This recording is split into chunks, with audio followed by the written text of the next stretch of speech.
everyone. Welcome to this week's Mashreq Sustainability Dialogues podcast, where we take a deeper dive in this massive acceleration that we're seeing towards sustainability across the region, hoping to uncover some insights and intelligence for our stakeholders to help them navigate the journey ahead.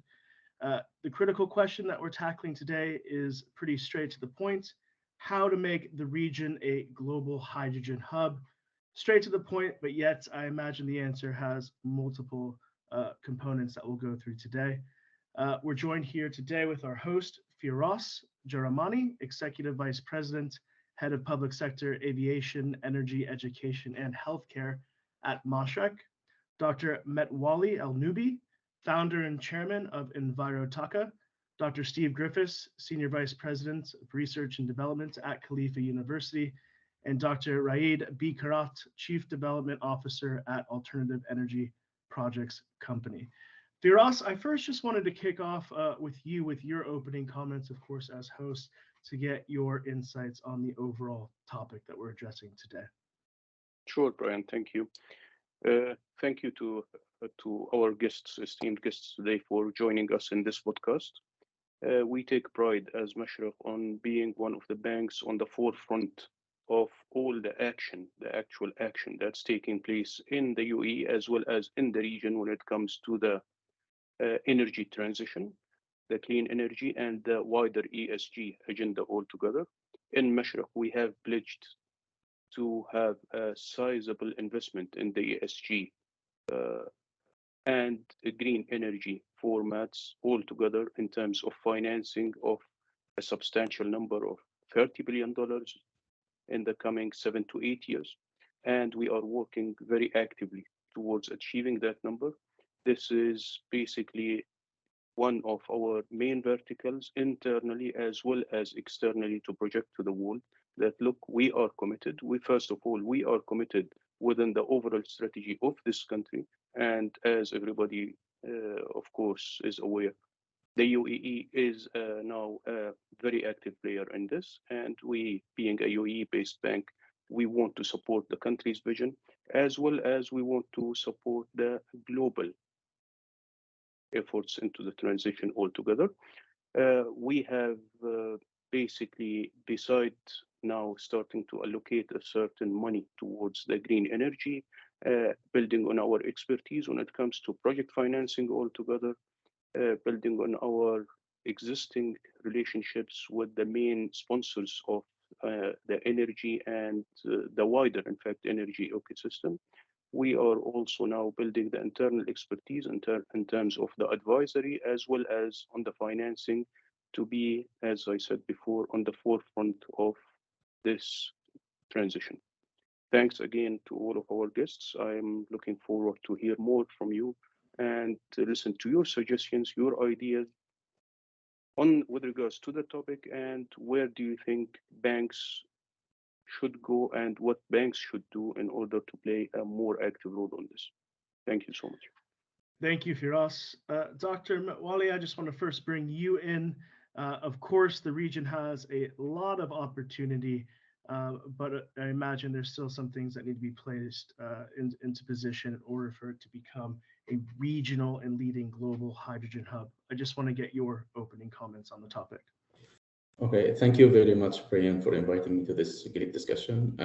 Actually, before I answer your questions, I just would like to inform you that the World Economic Forum declassifies the risks that we are going to face the next 10 years to our business and to our economy into 5 categories: environmental risk, geopolitical risk, technological risk, economic and societal risk. And you will not believe that the highest risk of probability and impact for the next 10 years is in environmental category, which is the climate change, which is a climate action failure. And actually this failure is because of human being activity on daily basis, and the emissions of greenhouse gas from industries, from waste, from agriculture, from all activities that we do on daily basis. The question is, we cannot stop immediately using hydrocarbons. We cannot wake up in the morning and say, okay, enough gasoline, enough. It's not possible. Then the world will have to find alternatives. And I think green hydrogen or hydrogen, we will not classify it into green or blue now, but hydrogen is a very potential alternative that humanity can depend on to find a solution toward more greener future.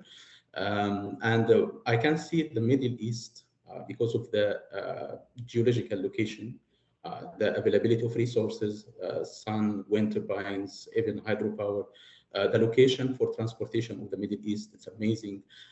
We have a severe and huge project now start in UAE. I think Green Falcon project on the way. We have NEOM in Saudi Arabia. And Sultanate of Oman also, they have some ambitious plans toward the green hydrogen. Egypt is not far away. Egypt start working hardly and sign different MOUs with different partners and best-in-class technology providers from Norway, from UK, from France, Belgium, and so on. So also Egypt, I think we are lucky because we have Suez Canal, which is linking west to east, north to south, and it can, even if we cannot produce green hydrogen now, but we can at least like big fuel station for the shipment traveling from there to there. So I think potential for Middle East is higher, and it's big chance to do more green related projects. Just to follow up on that, I feel like over the past handful of years, we've seen hydrogen kind of as a buzzword thrown around. Not a buzzword, obviously, there's tangible substance behind it. How do we accelerate this as a solution, moving it away from the potential category and scaling up to a viable solution that is going to tackle things? What's your timeline on that specifically? We have these mega projects like you just mentioned with NEOM. But how do we scale that up to move out of that potential realm with a lot of discussions that we've been having over the past handful of years? Yeah, I think within 2 years, we can have a solid roadmap, and within 2030, we can have a good potential for hydrogen production. The issue, it's not we are going to produce tomorrow. This new technology, and any new technology have pros and cons. So hydrogen availability, it's not easy to find the hydrogen atom separately because hydrogen is active atom and it's linked all the time to different atoms to produce stable molecules.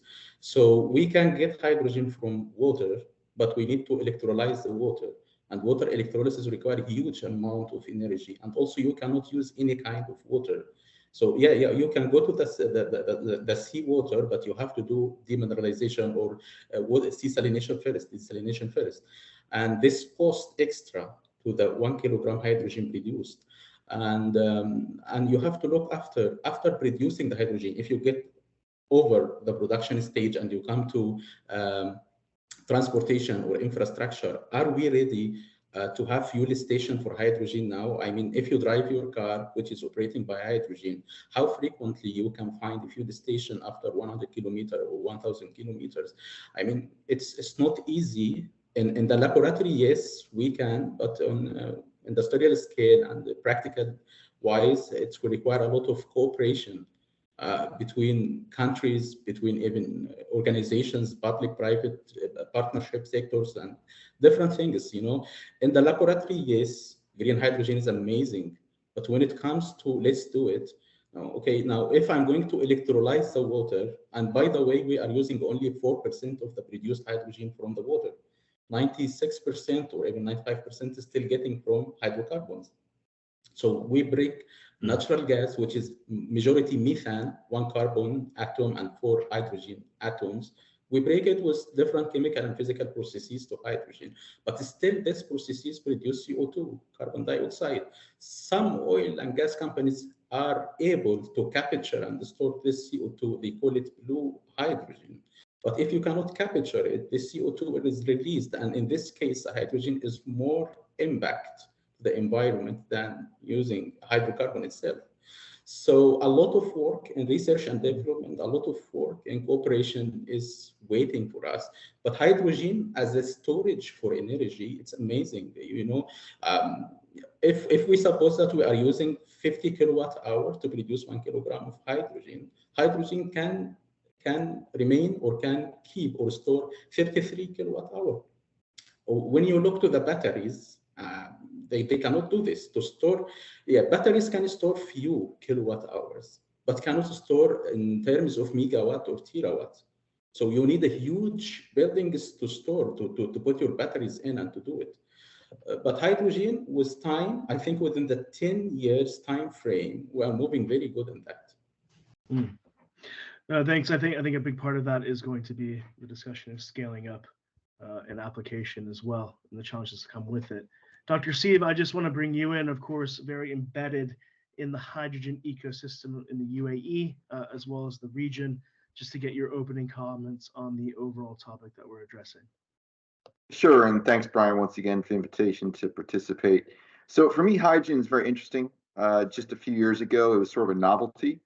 People talked about it. They thought, this is potentially an energy vector that can have impact, but is it economical? Will it be long-term viable? And in just a few short years, I think we've got a pretty good consensus that the roughly 100 million tons today that's being used in refining and chemicals is going to scale to larger volumes. Now, what those volumes are, to be determined. There's a lot of debate about that.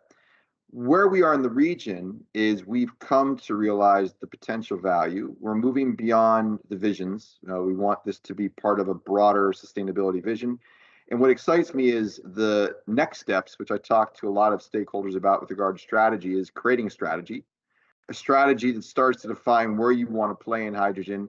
It doesn't stop there. We're actually going to get to roadmaps that says, within 5 years, we need to get to a certain level of maturity and capability in generating hydrogen, using hydrogen, trying to get to a cost-effective place, and then to implement those roadmaps, how we're going to have policies, regulations, standards, support. So I always tell everyone you want to go from a vision to a strategy to roadmaps, and then to have those frameworks which are very oriented toward the tactical implementation. So where we're looking today and what I'm seeing happening in the next 5 years, because my view is when hydrogen comes in the picture, it's going to have to be up to 2030 that we're looking. I don't really care so much about 2050 because the world will be very different by then. But I see roadmaps happening probably in a 2-year frame, where we go from today, where there's a realization that we've got this challenge to scale a potentially impactful vector into something useful. We spend 2 years really putting in place our thinking about how we're going to do it. And then the 3 years, 4 years after that, say up to the end of the decade, maybe a year beyond that, we need to get to a meaningful scale. Because today you're not seeing countries producing, in clean hydrogen, the millions of tons, right? I think of countries in the Gulf, it doesn't matter if by 2050 they want to be doing 14 million tons per year. We got to get to probably 1 million ton per year, maybe 2, by 2030. That's hard. I mean, that is really hard. That's going to require a thought of scale. It's going to require a thought about how we're going to reduce the price for the end user. Number one barrier right now to using hydrogen, I was in the hydrogen shot summits last year in the US, is the end users is too expensive. It's a great idea to use hydrogen in iron and steel, and they can use it, of course, the chemicals and refining and all those types of things, transportation, airline, jet fuels. It's all good, but it's expensive. So how do we do that? And how do we get to the lower cost scale up? And when you scale up, how are you going to get the infrastructure in place to not just produce cheaply, but also compress the hydrogen or liquefy the hydrogen, store the hydrogen. If you stored it, get it then from the storage source to the end user. Those are all incremental costs, which add up to the final cost to the end user. And that will have to be matched up against the willingness to pay. So we got a lot of challenges, but what excites me and my bottom line on the opening statement is we're finally in the place we have roadmaps being put in place, we have policies, and we can start to action meaningful steps. I was just going to follow up with that in terms of the roadmaps. So you're seeing the right governance mechanisms being put in place in terms of ownership and driving those roadmaps. Is that currently being done, or is there still work in terms of? The question is a great one, and it's one that we need to address. And so I'm fortunate enough, I've been working with the UAE on its national hydrogen strategy, soon to be announced. And what was most impactful when I looked at the draft was the question of how you bring together all the stakeholders that need to be in the conversation to make a transition to a new energy vector happen quickly. So the governance today in most of the countries, I would say, is not in place.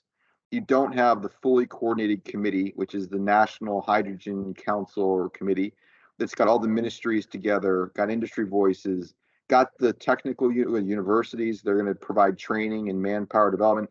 That is not yet the unified discussion. It needs to be to go quickly, but it's proposed and it will happen. I don't think we're going to get to where we have to go by 2030 without having very, very, very good coordination. There's just too many regulations. There's too many standards. There's too much permitting.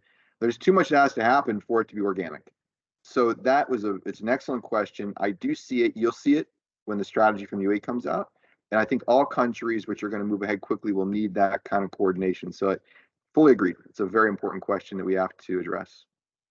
Thank you, Dr. Steve. Dr. Raed, I'd like to bring you in as well. Of course, you've had experience across the region, Kuwait, as well as Germany in that situation too. I'd like to get your overall comments on the topic and how you can combine both of that outlook of what you've seen with your past experience. Sure. Just following up on the notes that have been given so far. I think from a timing standpoint, there can't be better timing for the region to really drive forward and becoming more of a global hub when it comes to the transition to the green hydrogen. If you look at the general landscape globally, we've seen the latest report from IRENA on sustainability and the comments from UN Secretary Guterres on how globally we're falling short from decarbonizing enough to be able to stay within the 1.5 degree temperature rise, and there are reports that we most probably will be crossing that 1.5 degree, closer to 2 degree temperature rise by 2050. Globally, we're in need of at least tripling or quadrupling our renewable energy deployment. Today, it's sitting around 270 to 80 gigawatts a year. It needs to be in close to 1,000 gigawatt of solar and wind, reaching to 10,000 gigawatts by 2030. And this is not even taking into account the full needed capacity that we need in terms of electrolyzers. If you stay with electrolyzers, to be able to produce enough green hydrogen to take the numbers that were mentioned today. Hydrogen in general is 100 million tons a year of demand. This has to be scaled up to at least 500 million tons of production capacity by 2050, let's say. And the electrolyzer capacity today that we're looking at it from a global production capacity, it's 6 to 8 gigawatts. We're looking at increasing that from 6 to 8 gigawatts to roughly, I think, 3,000 gigawatts of electrolyzer capacity globally. So hydrogen has a very strong role to play as an energy carrier and as an energy source, different applications. It will have a role to play if we are to decarbonize and hit net zero carbon targets by 2050. And there are, discussions that this should be scaled earlier to 2040 or so because of the delay that globally we're seeing in terms of decarbonization. The region obviously is relying on its amazing abilities, amazing natural resource when it comes to wind and solar irradiance. But that's not going to be enough. I think as the colleagues have commented, we need a very strong role to play for the governments to really kick this forward. So far, we've seen strong initiatives, pilots, although some large projects like NEOM, which will take another 2-3 years to come into production. Green ammonia is the product that is of choice. But from a private sector development standpoint, from a developer's view, there is still a lot of ambiguity, uncertainty, let me put it that way, in the market in terms, is this a commodity? What is the price of green hydrogen? What is the demand for green hydrogen? There is no demand without regulations.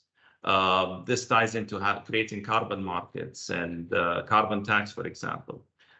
Developing green hydrogen projects is extremely capex intensive.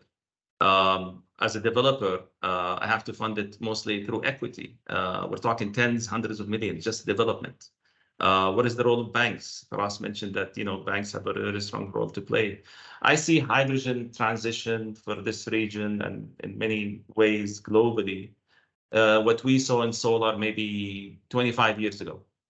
And what happened in solar exceeded the expectation of every study, every organization in terms of adoption rate and decline in costs. And I fully believe that hydrogen will go through that. But we need a stronger role to play for governments in the region. I think the governments here have to build on the natural resources that they have, and they have to look at a full value chain, not only trying to kick off projects for green ammonia, which is great with the proven technology, let's say, but look at the R&D and deployment, investing in early stage technology commercializations, looking at regulations, incentives across, I mean, the whole areas related to the viewpoints that can be translated to risk when it comes from a project developer standpoint. What's an example of a low-hanging fruit in terms of an incentive that would help drive that demand? I mean, you mentioned carbon markets, voluntary carbon markets of PIF and Tadawul's kicking off across the region. But from your perspective, what's a low-hanging fruit incentive that might be able to be implemented this year leading up to COP28? I mean, the developers look at the green hydrogen market today as a green ammonia, mainly looking at markets where you can sell green ammonia today, and those are mainly Europe, Asia, to some point North America. And the projects that are being kicked off today are all focusing on green ammonia because it's very hard to store and transport hydrogen, as we know. So in terms of incentives, I mean, the current cost of per kilogram of hydrogen, I think it's about $6 to $8 today. This has to be dropped to $1.5, maybe even below for a wider adoption. I mean, there are a wide variety of incentives can be provided to developers in terms of providing land, tax holidays. But I think financing is a huge component to be played in. Putting money at risk vis-a-vis equity for developers is not easy, especially in this time of day when we see interest rates hitting 8-9%, and providing secured let's say grants or even secured funding, supporting local banks like Mashreq and others to be able to talk to a hydrogen developer and be able to provide some kind of loan or debt or support on the equity to be able to develop these projects, I think would be having a great role to play. We're focusing things on green ammonia, which is fine for now. As countries, develop new regulations and new mandates, we're eagerly waiting the regulation for bunker fuel to be banned from heavy shipping. I think this will open a huge market in of itself that will, triple the current projects on green ammonia. This is just one regulation that can happen globally. Green shipping has to stop using bunker oil. That will trigger a huge deployment of hydrogen projects leading to ammonia. So this is just one example of what can be done. Feras, I just want to bring you back in on that, of course, coming from the overall Mashreq point of view. What's the best way to match financing opportunities with hydrogen innovators in the region? What is your overall perspective on that? Yeah, of course. Now, as everybody knows, the opportunities of financing hydrogen-related or even ammonia-related projects have been very scarce in this part of the world so far. Majority of the projects have been funded internally by the cash flow of sometimes the developers, or most of the times by the sponsors of those projects themselves, as highlighted by everybody, due to the fact that the technology itself, I would not say it's still in infancy, but it's still in a speed development stage. Banks usually are the main thing for a bank in looking into any financing opportunity is looking at the entire ecosystem. It's not only, of course, the theme of the project. Now, when the project clicks the right boxes in terms of the category, in terms of ESG related or green related, this is a very big plus point.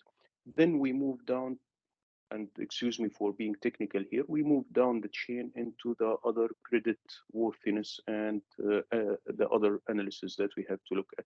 If I have to summarize what we care about the most as financial institutions who are looking at such projects is the off-takers. This is one of the main things. Off-takers usually play a high role because basically this is what provides comfort to everybody in the ecosystem, not only the banks, that the production would be bought at a commercial price and there will be cash flow generated. Second point would be the performance of the developer. Financial institutions would like always to have comfort that the developer had a track record or the proper technology in order to deliver on the project and create the agreed or contracted quantity of hydrogen or ammonia. These 2 points play a significant role. So far, those 2 points have not come through in so many projects into the region. That's why you would find that some banks, including Mashreq, they have indirectly been involved in the financing of ESG.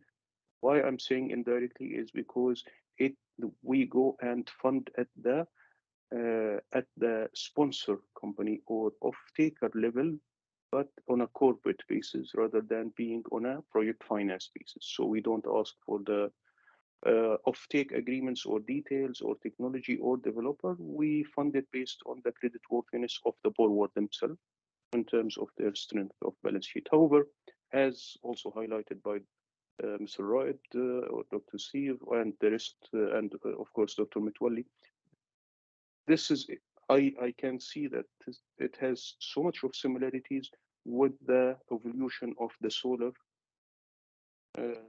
energy. If you remember 20 or 30 years ago, most of the banks would always think twice before touching any solar project. Now, for the past 10 years, banks have been very actively pursuing solar projects. It's a proven technology. The cost of production keeps going down, becoming commercial enough for enough off-takers to sign up for it. So I'm confident that with time, things would only be better and get better. Governments have a role to play. R&D has a significant role to play. Commercialization and bringing business mindset into the equation would have also a significant role to play. Thank you, Feras. Dr. Metwalli, I just want to touch on that R&D part. What do you think needs to be done in order to create a more enhanced R&D ecosystem around hydrogen in order to accelerate, let's say, the maturity of technology that we can then scale up, drive down costs, and then deploy? What do you think is the next step? Is it partnerships, more alignment with industry and government? Does that gap need to be closed? Yeah, exactly. The partnership and also funding, because some startups, not all the startups and not all the mega companies have the financial to do the research and development. The scientists, they are working very hardly to develop it. And as my colleague said, that if you look back to the electric cars, for example, 10 years back, and no one can imagine that this number of electric cars now on the street exceeding 8 million cars will happen within few years. I think the same with hydrogen. As also my colleague mentioned that hydrogen is a very good source for energy and very good energy carrier. So in the laboratory scale, we have no issue because it's very minor quantities that we're examining. But when it comes to larger and to going outside to the market, we should have some kind of cooperation for partnership between private and public partners and universities, research and development, and even the community. They have to be aware and they have to understand why we do this. Because if you do this for the people and they don't know why to use it, so you are doing for nothing. Just discussing on the people aspect, the human capital aspect, where do you see this playing a role in developing? You mentioned the scientists. How do we continue to increase that human capital around hydrogen, which, we're talking about postgraduates, university students. Is that something that you see as a key anchor in order to develop this hydrogen ecosystem in the region and to become a global leader? Yeah, I think universities and research and development centers are playing a very important role, and also the big companies like I think I read one research paper before by Ford. They invent or they have a patent paper regarding an engine which can operate with hydrogen gas directly, same like hydrocarbon or gasoline engines. So this is very, very good. It's not yet in a production level now, but at a laboratory or at a research and development department in Ford, it's very amazing to go in that way, because fueling hydrogen gas, as I told, it will require a lot of challenges, because to keep the gas, the hydrogen gas, it will require a lot of compress and a lot of challenges with the temperature. And also don't forget that the hydrogen is a colorless gas with no odor, and also leaking of this gas in the fuel station can pose a lot of risk. So yeah, companies in every sector, not only transportation sector, that needs hydrogen, they have to put a lot of budget to the research and development. Dr. Siva, I just want to bring you in on that as well. You've had a lot of experience developing these R&D ecosystems, public-private partnerships. Can you just share, from your perspective, the best model and pathway forward to developing the technology, scaling up, and deployment within that ecosystem? Obviously, hydrogen is growing and still has some area to mature. Sure. I mean, my view of it is, if we're going to move quickly, as I was saying previously, we need to start with clustering the industries that are going to be using hydrogen in the near term most aggressively. So we've got the chemicals, we've got refining, we got iron and steel, they're coming soon. They need to be paired up with the suppliers of the green and the blue hydrogen in a location where you don't have to worry about long distance shipping, transportation, whatever. Now, when you bring the technologies into those clusters and you start looking at the technology roadmap today, to move from planning such a cluster to developing such a cluster and getting value from it, probably at the scale of 100 tons per day of hydrogen plus, going from supplier to the consumers, you need technology that are, we call technology readiness level, say 5, 6. They've been demonstrated in a relevant environment. You're now moving them toward demonstration at scale and operational environment, tweaking the engineering and making everything work so you can start to move toward those ambitious volumes of hydrogen, which, as I said previously, they're required by 2030 to have actual hydrogen used in the way that we see this as being beneficial to energy. On the tail end, on the trailing end, or maybe the front end, whichever you want to call it, there is more fundamental research, which should not necessarily already have moved from the laboratory into relevant environments for demonstration. And that's where you get the cutting edge technologies, which are really going to have profound impacts on production, transmission, distribution, ultimate end use in the long term. But that's not today's problem. Even though I work with a lot of people that are the breakthrough research scientists, we got to start with the technologies that work today. They have to be demonstrated at scale. So that has to happen within our clusters. Get those clusters going with the industries and the off-takers that have a business case, as long as they get a little bit of support from government. And we make this work. And then, we can worry about long distance shipping with liquid organic hydrogen carriers, hydrogen liquefaction, ammonia. That's, to me, post the next 5, 10 years, right? That, or maybe within 10 years, but certainly not within 5.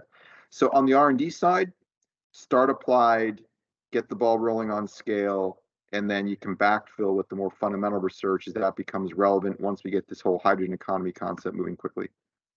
Where do standards and certification fit into that process? Is that already underway?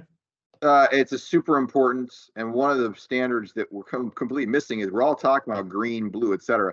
No one really knows what that means. I mean, if I go to any country, it's giving incentives today. They've all told the players in the industry, this is what it means to be green. And so I'm a little confused. Is it 0.5 kilogram of CO2 per kilogram of hydrogen? Is it 1? Can I include solar powered with nuclear? And it's very confusing what this whole color system means. And then blue even gets worse because you have to look at the methane supply chain and what have you. So we really have to become very crisp on what it means to be low carbon, zero carbon hydrogen. That is essential. We have to have ways to have certificates of origin so that when we start producing, we know that whatever we're saying is the embodied carbon content or GHG content of the hydrogen is verifiable. And then once we get everything to the place it's going to go of, green or blue, whatever hydrogen, we have to be able to use it. I mean, there's a lot. I'm working with some companies now where we're actually at the point where they're like, okay, how do I get it from point A to point B? No one tells me how hydrogen is going to go through that pipe.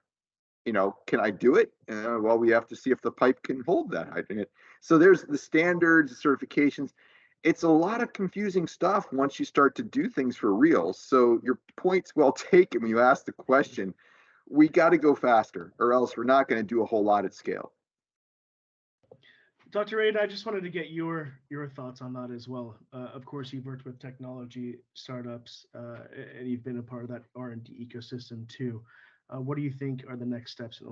I mean, in the region, I've been always a proponent, even from my days at KAUST, that a single, R&D institution, no matter how big or how wide of a breadth they cover, they cannot really accomplish results in the time that this region needs alone. And I've always been a proponent of trying to coordinate the work happening at Masdar, Khalifa University. You have KAUST, you have Kisser, you have Kiri, you have really amazing institutions with amazing brains and minds, and trying to have it coordinated in terms of doing research. And I know this is it comes as a wishful thinking, but I think it's still possible. I mean, on the GCC level, the amount of money being spent on R&D is in the billions, and each institution has their own metrics, their own plans, and they're running with their own mandate. If we can create an R&D hydrogen hub, if you will, with a coordination committee that happens from 5 or 6 institutions, and try to define the work in terms of applied research, more on the deployment and the demonstration, and some of the blue sky or early stage theoretical research, I think we can come to a stage where we can begin to spin off startup companies at different locations in the value chain, looking at hydrogen generation, storage and transportation, and even deployment. I think this is one aspect that there is definitely room for improvement, but it requires a lot of coordination on a academic and a governmental level in the GCC.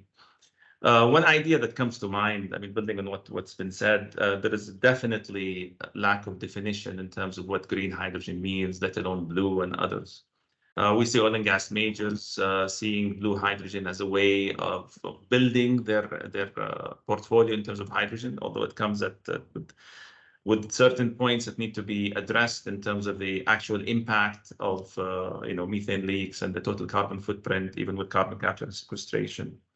But one area that actually this region can build on, if we look at the levelized cost of hydrogen production per kilogram, I mean, there is 30–40% comes from the energy supply that you have. Europeans are clearly saying green hydrogen has to be tracked to clean 24-hour, hour-by-hour clean energy sources. So in Oman, in Morocco, developers are looking at solar, hybrid solar, wind, and storage, because they have to prove 24-hour, every electron that went to the electrolyzer has come from a green energy, pure green energy source. The region can really build on the very strong start that it had and is ongoing in terms of gigawatt projects in solar and wind, and add to it more value add in terms of localization, manufacturing, in solar, wind, and storage. And here I'm talking batteries in this case, and try to really enable developers to easily have access to cost-effective technologies and funding when it comes to providing 24-hour clean source of energy. I mean, that's 30–40%. And we all have amazing, radiance and wind resources in many locations across the region. I think that's almost half the puzzle.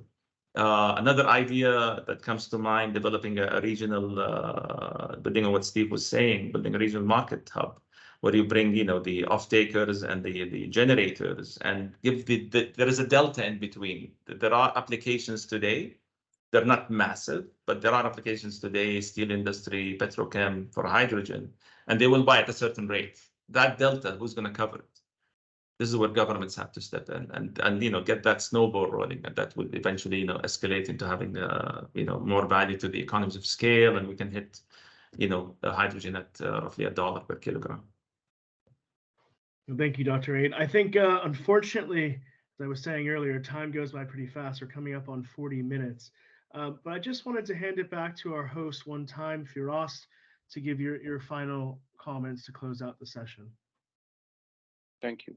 Again, thanking all the guests today. In fact, in a matter of less than 40 minutes, a person's mind can be filled expanding with all of these ideas and thoughts. Thanks a lot for being with us today. Of course, this is only a small part of what we need to do in terms of connecting the great minds like you, and also expanding the public knowledge about what the topic is all about. So definitely these 40 minutes are not the end of it. It's only the start of it. And looking forward to meet with you and work with you in the future. Thank you, Feras. Thank you, Dr. Raed. Thank you, Dr. Steve and Dr. Metwalli.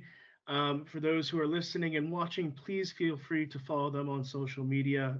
All have great insights to share. And of course, Mashreq will be publishing this podcast and content to follow. But thank you again, everyone, for your time. We appreciate your insights. We look forward to having you back on the series again in the future. Thank you very much. Thank you. Thank you. Thank you.